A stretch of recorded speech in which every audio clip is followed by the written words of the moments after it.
Oke, selamat pagi, salam sejahtera seluruh warga Malaysia yang menonton video ini. Tidak kira di mana Anda berada, Anda bekerja, Anda di rumah ataupun apa saja yang Anda lakukan. Saya harap Anda dalam keadaan yang baik. Jadi selamat pagi tuan-tuan dan puan-puan, salam sejahtera. Jadi hari ini saya akan kongsikan kepada kamu satu berita yang saya ambil daripada Menteri Keuangan, Tengku Zafrul. Ini merupakan satu kenyataan pribadi beliau ataupun kenyataan Menteri Keuangan kita sendiri, Tengku Zafrul. Sumber daripada Facebook beliau merujuk kepada sebuah laporan. Laporan ini yang beliau sampaikan kepada YB Tan Sri Muhyiddin. Saya terpanggil untuk jelaskan. Jadi ini merupakan satu apa yang Zafrul ingin jelaskan kepada rakyat. Mungkin juga daripada perjumpaan mereka mesyuarat Majelis Pemulihan Negara. Ia adalah sebuah laporan yang diberikan kepada Sekretariat Majelis Pemulihan Negara, seperti mana laporan-laporan lain yang diberikan rakan-rakan kabinet saya, tidak kira dari mana-mana parti. Dalam pada itu, sebagai pengurusi MPN Majelis Pemulihan Negara, beliau memerlukan laporan tersebut untuk mengambil keputusan yang tepat untuk membantu Perdana Menteri membawa Malaysia ke arah pemulihan pasca COVID. Berikut merupakan kenyataan daripada Tengku Zafrul, di mana laporan yang beliau sampaikan kepada YB Tan Sri Muhyiddin. Jadi ini adalah penjelasan terkini beliau untuk rakyat Malaysia.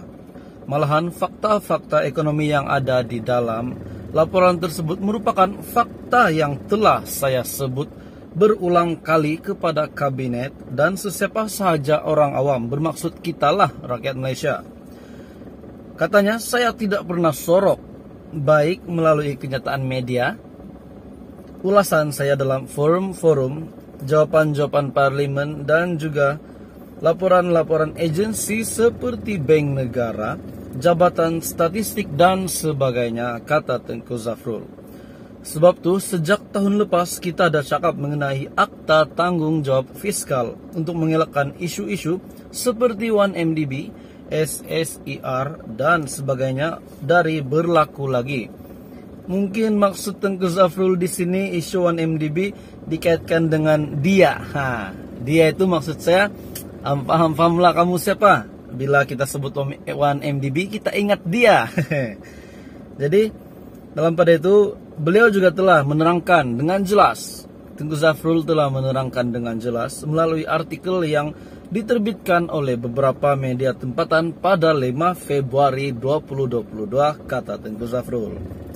Umum juga tahu keadaan ekonomi negara kita Malaysia yang tercinta ini pada ketika ini, terutamanya selepas kesan negatif yang dibawa oleh COVID.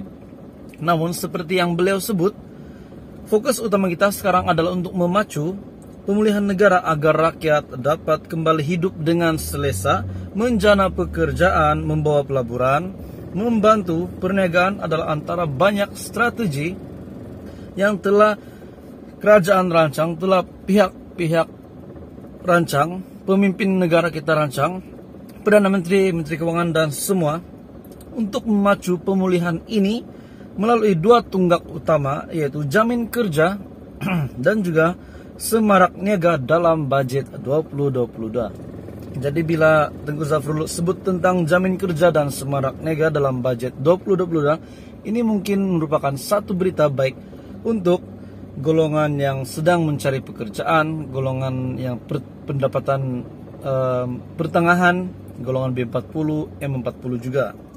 Jadi kata Zafrul yang terakhir, beliau berharap kita, rakyat Malaysia dan juga pemimpin Malaysia dapat memberi keutamaan paling penting kepada pemulihan ekonomi untuk rakyat, untuk kita. Jadi ini merupakan pengorbanan pemimpin kita di Malaysia. Zafrul yakin dapat pulih mengikut perancangan dan menjana ekonomi sekaligus terus membawa keyakinan kepada pelabur untuk terus datang ke Malaysia. Jadi ini merupakan berita baik untuk rakyat Malaysia, untuk semua kepimpinan Malaysia juga untuk membawa rakyat, membawa kita ke fase pemulihan, yaitu seperti yang dalam majlis yang dibuat oleh mesyuarat yang dibuat oleh Muhyiddin dan juga Menteri Keuangan dan sebagainya, yaitu MPN, Majlis Pemulihan Negara, dibuat supaya kita rakyat Malaysia akan lebih selesa pada masa akan datang. Perlahan-lahan kita akan kembali memulihkan ekonomi kita, dan semua golongan yang sedang mengalami penurunan pendapatan akibat COVID-19 perlahan-lahan mungkin akan pulih semula. Jadi ini adalah harapan Menteri Keuangan kita yang tercinta Tengku Zafrul, dan juga di sebalik perancangan-perancangan oleh Ismail Sabri juga dengan Menteri Keuangan dan kabinet-kabinetnya. Jadi dalam pada itu saya ingin kongsikan kepada Anda semua juga pada hari ini BKM 2022. Oke, ini adalah info menarik. BKM 2022 akan dikreditkan pada tarik, yaitu pada bulan Mac. Jadi sekarang sudah hujung bulan Februari, jadi kita mungkin BKM akan dikreditkan pada bulan Mac. Tapi mungkin kita kena sedia juga BKM diawalkan, sebab mengikut pengalaman kita sendiri, ada bantuan yang diumumkan pada tarik ini dikreditkan. Contohnya pada tarik 1 hari bulan, contohnya pada tarik 1 hari bulan Mac, tetapi dikreditkan seawal hujung bulan Februari. Kadang-kadang kerajaan buat begitu juga.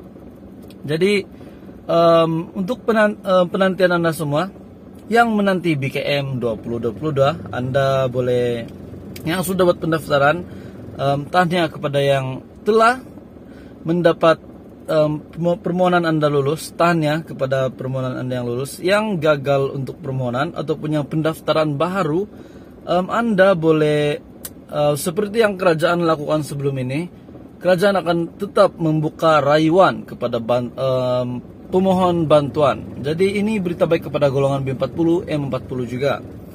Jadi dalam pada masa yang sama, BKM 2022 juga telah lebih diluaskan pendaftaran permohonan untuk bantuan ini, yaitu penerima JKP juga boleh memohon BKM, juga layak menerima bantuan keluarga Malaysia ini.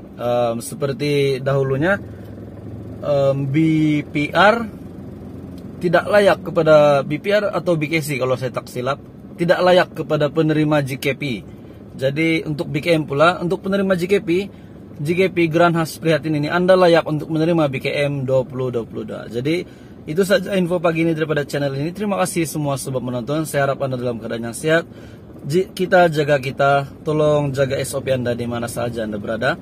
Terima kasih semua sebab sudah nonton video ini. Sila tekan butang like ataupun share video ini jika Anda rasa bermanfaat, dan sila komen di bawah untuk cadangan-cadangan penambah baikan ataupun cadangan konten ataupun apa saja cadangan yang boleh membantu saya untuk membuat konten supaya saya boleh boleh post di channel saya untuk rakyat Malaysia.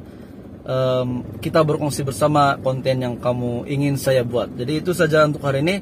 Semoga Anda dalam keadaan yang baik. Bye bye Malaysia. Selamat pagi.